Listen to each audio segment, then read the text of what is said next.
Tennessee This Week from WATE's 6 on Your Side starts now.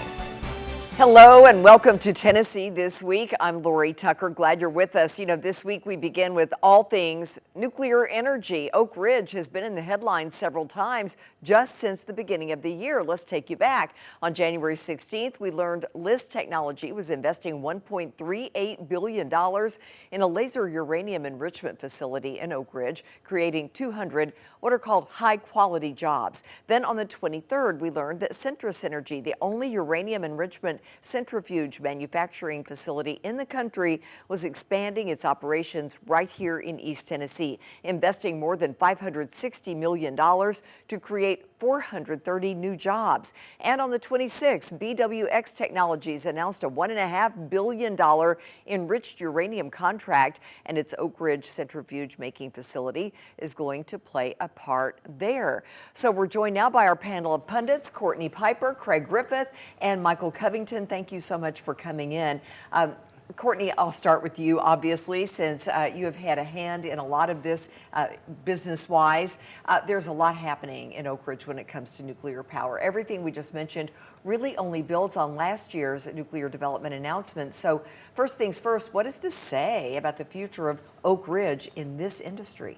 It means that the future is full of opportunity. There is no place better on the earth than Oak Ridge to develop our next generation nuclear energy industry. The legacy that Oak Ridge has with the Department of Energy makes it perfectly suited from a workforce standpoint, from a science and innovation standpoint, and also from a land and infrastructure standpoint. East Tennessee is the only place in the country that within 30 miles you've got the nation's largest public power provider, the nation's largest science and energy, DOE's largest science and energy national lab, and also the University of Tennessee, our land-grant university. And there are other World War II Manhattan-era sites around the country, but none of them have this land that's available and so close to a metropolitan area. Other World War II sites, whether it's New Mexico or Washington or Kentucky, are extraordinarily remote. So our part of the world, Oak Ridge, Tennessee in particular, is just a perfect place to grow this nuclear energy industry. And much like the automotive industry, the supply chain that it brings will also be huge. So this is going to be a great boon for East Tennessee, for our country, and it's all happening right here. And it's a really exciting time. Is this a sky's the limit kind of thing? Are we going to see even more? Are you hoping to? We've already seen some huge announcements, huge projects. Oh, absolutely. These announcements have totaled somewhere around $10 billion in a relatively short period of time. I mean, about a year or so. And so I think, you know, the sky's the limit. At some point, we are going to be limited by land. A lot of these new announcements are where the Department of Energy has cleaned up World War II era sites for reindustrialization. If the Department of Energy were to release more property that it's not using, that could be great for us. But also, Lori, this is why the Oak Ridge Corridor Development Corporation was formed, to truly take a regional approach to economic development, so that as the industry grows and the supply chain grows, not only Anderson and Roane County, but bringing in Loudoun County, Knox County, Blount County, the 9 counties around us to help build out the supply chain. Craig, what about you? It's great news for Oak Ridge. The legacy there.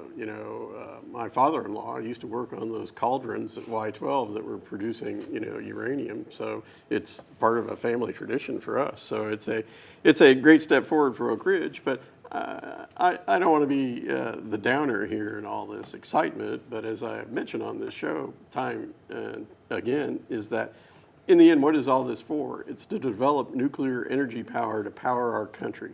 So how this translates into our bill that comes in the mail every month, how much is this going to cost us in terms to develop all this? And what I hear is that we're trying to develop a lot of this stuff because we are envisioning this AI boom that's going to have a need for these huge energy-consuming data centers all across the country. So we're in a pickle now in some communities about how do you supply the power for those energy centers with data centers without increasing the residential bill, the residential person, their monthly bill for heating and electricity. And there's movements around the country to have some of these mega companies like Meta, which is the parent of Facebook, Amazon, actually have their own power plants at their data centers to keep the impact on the residential user as low as possible. And that to me is a good thing. I think that, we need to be careful, as we saw in the TVA's first nuclear boom in the 70s, where there were, a dozen plants under development, and really we only wound up with 2 of them coming online, but yet the ratepayers, the TVA ratepayers, were stuck with a bill of billions of dollars that took a decade to pay off. And I don't want to see that happen to the ratepayers here. And I mentioned that I think it's very important that the new members of the TVA board look at that from the consumer perspective and not from the developer's perspective. All right, very interesting. Michael? From a consumer's perspective, none of this really matters. The only thing that really matters is what you find when you open your KUB bill. If all of the things that we're going to pay for that put these marvelous facilities in place, if those things do not serve to stabilize the cost of the consumer's consumption of energy, then I think we're wasting a lot of time and energy on some of this stuff. If it's not lowering the bill of the consumer, what are we doing? Data centers are going to take up the amount of power necessary to make that happen. The energy industry is going to be followed by the data center industry. There are going to be tons of data centers coming up because this is a perfect place to come. If you are going to harvest that kind of energy, I'm hoping that the consumer does not get lost in this shuffle. Well, and they are not. From my perspective, I've interacted with Google on this topic, with Georgia Power. Georgia Power actually has a really great model that the Department of Energy Secretary highlighted on national news about how they make sure these data centers are paying for their fair share so it does not affect a homeowner's electricity bill. So, we're having this conversation like nobody knows the solution and it's this big black hole, but there are solutions. This is a solvable issue. There are actual things that you can do to make sure that these data centers and other large consumers of power don't affect residential bills. So, it's just a matter of will of utilities, quite frankly, to sort of shift their thinking and come up with new models. And on the other side of things, we're talking about a lot of jobs. A moment ago, we mentioned hundreds of new jobs, perhaps even more. Do you think this is where the Nuclear Workforce Pipeline partnership between the University of Tennessee, Roane State Community College, and the Tennessee College of Applied Technology can really shine and make their mark? Absolutely. Yeah, but almost all of these companies have said that the training pipeline for East Tennessee is one of the main reasons they came here. Yeah. So I think that those are, quote, the jobs of the future that we need to prepare our workforce for and have training at both the university level and then the technical level so that they can operate these jobs. And the engineering school at UT will have to step up its game. The Tickle Engineering School. What are you saying? Is it ready? It's not. They still need at least 5,000 more seats, and they're trying to figure out how to get 5,000 more seats. They went to NC State to try to figure out, well, how are you doing it? We're an engineering school. We add 5,000 seats at the drop of a hat. But UT needs to up its game in its engineering department and produce some nuclear engineers. Well, the nuclear engineers go to the Xena building. Okay. And that is their field. Dr. Brian Worth, who is the head of that department, they are adding students left and right. That was one of the first, if not the first, nuclear engineering department in the entire country. Interesting. So UT is extraordinarily well recognized, well renowned for the nuclear engineers that it produces. All right. Hey, and getting back to what Courtney was saying about they've adjusted for, so that the consumers aren't responsible for it.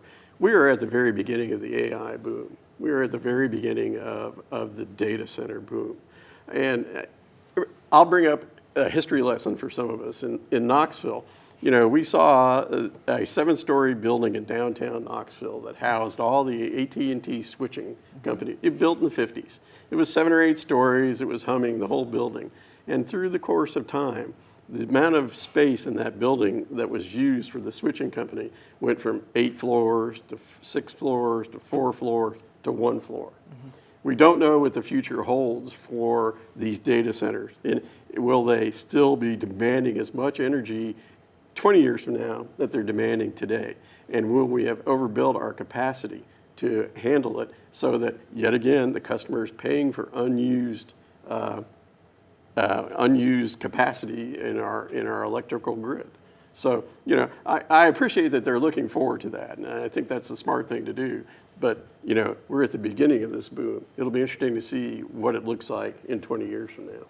The whole thing is fascinating. It is. To have these major companies with their own data centers, how far is this going to go? And we have a front row seat to all of it in East Tennessee, which is rather extraordinary. All right. Stay with us, everyone. Let's talk more, shall we? Sure. We'll be right That's why back we're here. in 90 seconds. And welcome back to Tennessee This Week. We're going to switch gears now to talk about the recent settlement in the Anthony Thompson Jr. case. That settlement agreement obtained by 6 News shows that Shonda Robinson, Anthony's next of kin, is getting $23,000. The settlement agreement also sets aside an additional $27,000 for attorney fees and court costs for a total of $50,000 here. Earlier this month, we told you that a lawsuit in the death of the young man was officially over, with the case dismissed with prejudice. This is a case we've been following since 2021, when the 17-year-old was shot during a struggle with 2 Knoxville police officers at Austin East Magnet High School. Now, in the lawsuit, Anthony's mother argued that officers had ignored her son's medical needs after he was shot while seeking immediate care for an officer who was also shot. But a motion says the 2 parties recently resolved the plaintiff's claim about the denial of medical care, the only remaining claim in the lawsuit. And because the case was dismissed with prejudice, it is permanently closed and cannot be reopened. So now let's bring back our panel of pundits to weigh in on all of this. And Michael, let's begin with you. What are your thoughts on this? Has this been handled in your mind fairly? My first question is, what is the value of the life of a 17-year-old? $23,000. That's what the life of a 17-year-old is, $23,000. He went to school with a handgun, lost his life when he encountered law enforcement. $23,000 was the result of that mistake. I don't think that there is a good resolution when a 17-year-old loses their life over something as simple as a disagreement with a girlfriend. What about you, Craig? A terrible incident. There were, I think, failures all the way around in terms of handling the situation. But, as Michael says, how can you put a value on this individual's life? The police officers involved in the shooting it was deemed a justified shooting. But in wake of things that are going on in our country this last week, it's hard to understand what is a justifiable shooting. So, this shows, I think, that this case has lingered for 4-5 years now. It was the shooting occurred in 21. And so I think that these issues need, I think that they have led to some reforms in the local police department, that, the cameras on the officers and things like that, to where we have a better, accurate picture of what happens in these shooting incidents. So it led to, I think, some improvement in that. But again, it's a tragic situation when anyone loses their lives like that. But I do feel it was thoroughly investigated and that it was thoroughly adjudicated. But again, as Michael says, $23,000 for a life, hard to put a figure on it. Is that enough? $23,000? What does that say? It really stings when I first read WAT's coverage of this and I saw that $23,000 plus the attorney's fees. It was just, that's what really stung. Is so this teenager tragically and sadly lost his life, and the value of that life is $23,000. I suppose that it's a good thing that this case is closed, and perhaps it gives people closure and folks can move on. And we can only hope that KPD has learned a lot more from this incident, to Craig's point, and has reviewed its policies and procedures and can do things better from this point forward to prevent this kind of tragedy from happening. The amount of money stood out, obviously, but also the mother's claim that, why didn't you get to my son before you got to this other, or why wasn't care provided for both at the same time? Right. Well, in the court's opinion, that wasn't as strong an argument as she brought it to be. So, Actually, I can't remember now what the time difference was in terms of getting care for the officers versus the victim. So we're in a period of time when incidents like this, shootings like this by law enforcement are under a microscope, and they need to be thoroughly investigated. We need to have resolutions of was it a justifiable shooting, and right now, nationally speaking, I don't think we're getting that information. We are at the local level. I think we're as I've said, this case was 4 years old, and the Knoxville Police Department's been under a microscope since then regarding armed incidents. Right, and right after that happened, I mean, it wasn't long after that happened, District Attorney General Sharm Allen came out and walked us through step by step. I stood right there, right behind this desk, and watched her live saying, this is how everything happened. Right. And my point is that that's not happening in some places now. That there seems to be two levels of scrutiny for your local police and the federal police force, which is something I don't think can continue. That needs to be rectified. Anyone want to weigh in on that aspect of it? And do you want to talk about Alex Preddy and that whole situation? Well, I would like to talk about people losing their lives unnecessarily. I think Anthony Thompson Jr. should still be alive. I think that there were adults that could have acted more forward in their thinking and could have saved his life. They knew enough about what had transpired that day to have taken mature steps to make sure that nothing escalated into what ended up happening. Alex Preddy, that's just unfortunate. I would never have been in that situation. I just would have used a different measure of caution. Nowadays, people are taking their lives in their own hands. And when you go to a situation with a weapon and you're with people who are doing a job that involves weapons, bad things can happen. Alex Preddy should not be dead. He should be alive, serving patients at the VA, in the ICU. He should be alive. Even though he had a concealed carry permit, he was not a convicted felon. He had a handful of traffic tickets. That's all anyone could find. And you couldn't see the weapon, apparently, according to all the reports and all the cell phone video, all the different angles that we saw. So what do you say to that? What happened to Alex Preddy was wrong, period. It should not have happened. I would argue that our founding fathers, when they were talking about the right to bear arms, was taking into consideration this exact scenario where you have private citizens who are protesting, and for their own protection they are carrying a weapon to protect themselves from the state. And what happened in Minnesota should not have happened, period. As I've said on the program before, we need to have the same standards we have for our local police department. Our local police department, first, they don't wear masks. They have a badge with a number on it, so they're identified, and they have body cameras so that we can see what's going on, and cameras in their cars. And I think the federal law enforcement agencies should abide by that same standard. They should have, they shouldn't be masked. They should be wearing badges with numbers on them, so we can find out, about their personnel records and things like that. And that they should wear cameras. We should be able to see, even though there seems to be plenty of cell phones monitoring what they're doing, we don't see it from their perspective because they aren't wearing body cameras. So I think that there should be no difference between our local police department, what they have to do, and what the federal law enforcement's agencies should be required to do as well. I feel like you want to say something, Michael.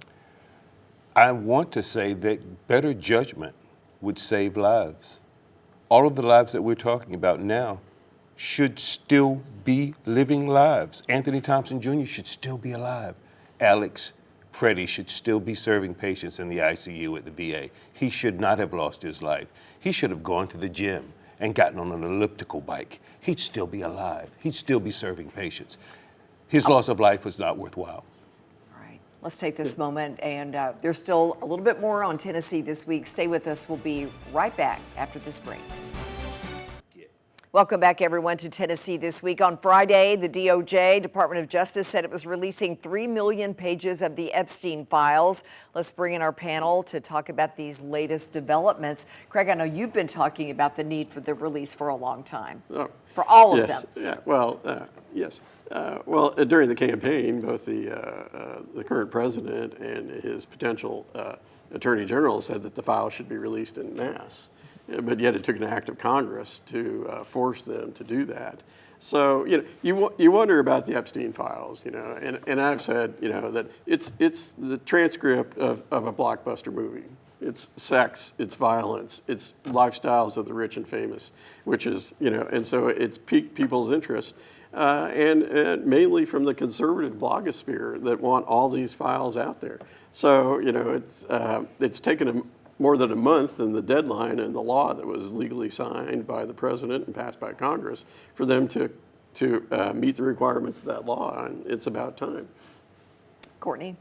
So much has happened in the world since we first started talking about Jeffrey Epstein and these files that I don't have a high level of confidence that we'll get anywhere with it. The public and the victims deserve to have this information out. It was a central promise of Donald Trump when he was campaigning, and here they are, they're out. What will come with them, we don't know, because every other day there's some other giant fire that's happening in our country or abroad. There are dozens of people that should have been indicted already. We know they committed crimes. The victims are still being victimized. This is wrong. The way this is being handled is wrong. The victims are being considered second-class citizens, and the perpetrators are getting an escape. This is just wrong. Well, and speaking of the victims, all the redactions, it's like, we understand all the women, except for Ghislaine Maxwell, their images and videos were redacted from this new release on Friday. So what do you think about that? I mean, I think that's the appropriate thing to do. Well, there is but there are reason a group to protect the yes, victims. There's a group of victims that are very public about it. Correct. And I'm sure that there's a group of victims that aren't public about it. And so, the whole thing is very strange to me. Yeah, these files were in the possession of a Democratic administration for 4 years under Joe Biden, and they were never released. And which has made people think, well, there must be nothing in them that would impact Donald Trump. Otherwise, the Democrats would have released it under the Biden administration. But yet, when you get to the Trump administration, they're all for it. And then all of a sudden, when it's getting down to the deadline to release them, no, there's nothing important in them anymore. We're not going to release it. This is the end of the discussion of the Epstein files until Congress passed that law. So, it's very confusing to me how on one hand you would think that, no, there must be nothing in there that impacts Donald Trump. But on the other hand, when they're ready to release him, they stop the release. Maybe there is something in there that impacts the current administration. So, we'll know. We'll have to wait and see. Maybe we'll have to wait till the movie comes out, to see actually what happens. They missed the deadline to release all of this. It was, back in December. So what about the mixed messages here? What do you get from that? There's so many mixed messages, it almost seems like that's the point. It's just another chaotic situation. It's one more thing to dig into in the Trump administration for the American public to try and figure out where this guy stands, what the heck is going on with this administration. Michael? Once again, the predators and the pedophiles are getting a pass. And it's just wrong. When we know how wrong this was, and we know, Ms. Maxwell has already said, dozens of people have been cleared. They're going to walk free, and they committed crimes. This is just wrong on so many levels. We have about 45 seconds left. Who would like to help wrap it up today? All right, Craig, go for it. Craig, let's hope away. When you look out the window this morning, you see light, fluffy snow, and that you're able to drive to church or wherever you have to go to today. So that's my wish for this Sunday morning.